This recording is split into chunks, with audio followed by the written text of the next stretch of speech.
सावन की प्यारी सी मल्हार जो देखो एक सास अपनी बहू के लिए कितना अत्याचार करती है। जब उसका बेटा चला जाता है नौकरी करने के लिए तब देखो वो क्या करती है अपनी बहू के साथ। अरे गलियन गलियन बिकते हमारे फल, सासू हमारे फल हेलो जी। गलियन गलियन बिकते हमारे फल, सासू हमारे फल ले लो जी। एक हमारे फल अटके सासू में बीच में जहर मिलाए दयो। एक हमारे फल काट के सासू ने बीच में जहर मिलाए दयो जी। एक हमारे फल बहू को दे दी, हमारे फल बहू खा लो। एक हमारे फल बहू को दे दियो, बहू फल खाए लो। अरे हमारे फल खाए के उनको सुस्ती सी वो आए जी। खाए सुस्ती आवे वन ठोरे बताए दो जी। तेरो पल में की ऊंची हरी भाई पे जाए के सो जाओ। तेरे पल में की ऊंची अठारी भाई पे के सो जाओ। फिर एक सीटी चाड़ी दूजी सीटी चाड़ी तीजी पे के सोए गई जी। एक सीटी चाड़ी दूजी सीटी चाड़ी तीजे पे जाए के सोए गई। अरे एक सीटी लांगी दूजी सीटी लांगी तीजी पे ओढ़ चादरा गई जी। एक सीटी लांगी दूजी सीटी लांगी तीजी पे ओढ़ चादरा सोए गई जी। बहू को अमर फल खिलाए दो जहर मिला हुआ। अब उसको नींद आने लगी तो वो अपनी सास से कह रही, सासू जी मेरे को तो नींद आ रही है, मैं सोने जा रही। तो सास कह रही है तुम्हारे बलम की ऊंची अटारी, जाओ सो जा। अब सास को भी नहीं पता थी कि अभी उसके बेटा आ जाएगा नौकरी से। तो देखो फिर क्या होता है। अरे 12 बरस में भी, अरे 12 बरस में पिया नौकरी से आए बहुत ही मायान है जी। अरे 12 बरस में पिया नौकरी से आए बहुत ही मायान है जी। अरे मैया दिखे बहनों के नाई दिखे घर वाली जी। अरे मैया दिखे बहनों दिखे नाई दिखे घर वाली जी। अरे साचो ही साचो बताइयो मेरी मैया कहाँ गई घर वाली। अरे साचो ही साचो बताइयो मेरी मैया कहाँ गई मेरी वाली। अरे तारी तो बहू बेटा नींद की दुखिया बन गई तेरी घरवाली। अरे तारी तो बहू बेटा माए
कि बेटा तुम तो आए हो, मेरी बेटी को नहीं ले आए।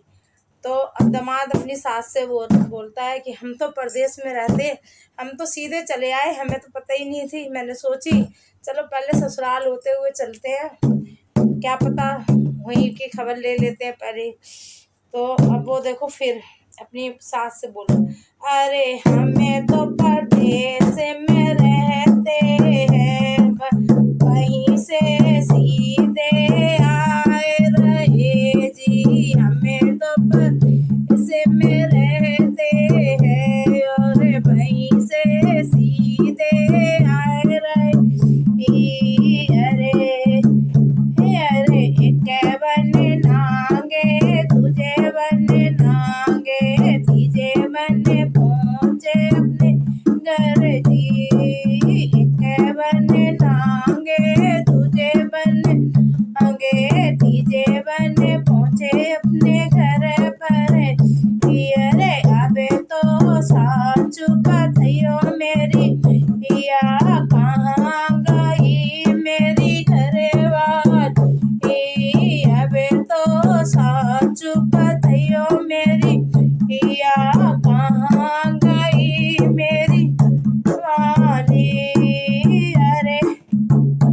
अरे तारी तो बहू बेटा नींद की दुखिया जाए, अरे पे सोए गई जी। तारी तो बहू बेटा नींद की दुखिया जाए, अटारी पे सोए गई जी। हरियल संटी लइहा तने में। अब देखो, अब बेटा को माँ ने बोल दिया कि तुम्हारी तो बहू ऊपर सो रही है। तो अब बेटे को बड़ी गुस्सा आई, गया ऊपर लेके हरी संटी। देखो जाके ऊपर देखो क्या। अब अरे हरियल संटी लइहा तने में जाए, अटारी पे गए जी। हरियल संटी लइहा में जाए, अटारी पे चढ़ गए। अरे एक संटी मारी दूजी संटी मारी, तीजी पे मुखड़ा खुल गयो। एक संटी मारी दूजी संटी मारी, तीजे पे मुखड़ा खुल गयो। अरे सुके की नींद दियो मेरी रानी, सोए गई खाए अमर फल जी। अरे सुके की नींद जिया अनी, सोए गई खाए अमर फल गई जी। अरे तेरो बुरो हो जाए मेरी या मरी धना पिटे दई जी। तेरो बुरो हो जाए मेरी मैया, मरी धना पिटे भाई दई। अरे मत रोवे मेरे प्यारे बेटे, तू जो ब्याह कर दियो जी। अरे मत रोवे मेरे अरे बेटे, तू जो ब्याह कराए दिए। अरे एक कराओ चाहे लाख करो मेरी, ऐसी धना नहीं मिलने की। एक करो चाहे लाख करो मेरी, ऐसी धना नहीं मिलने की। गलियन गलियन बिकते अब फल रो मोल मंगा लो जी। गलियन बिकते अब फल सासू मोल मंगा लो जी। देखो देखो भाई, सब लोग एक जैसे तो होते नहीं है, ठीक है, लेकिन जो है उनके लिए है ये, इसलिए बुरे मानने की कोई बात नहीं है। अगर मेरा भाई गीत अच्छा लगा हो तो प्लीज़ लाइक करें, चैनल को सब्सक्राइब करें।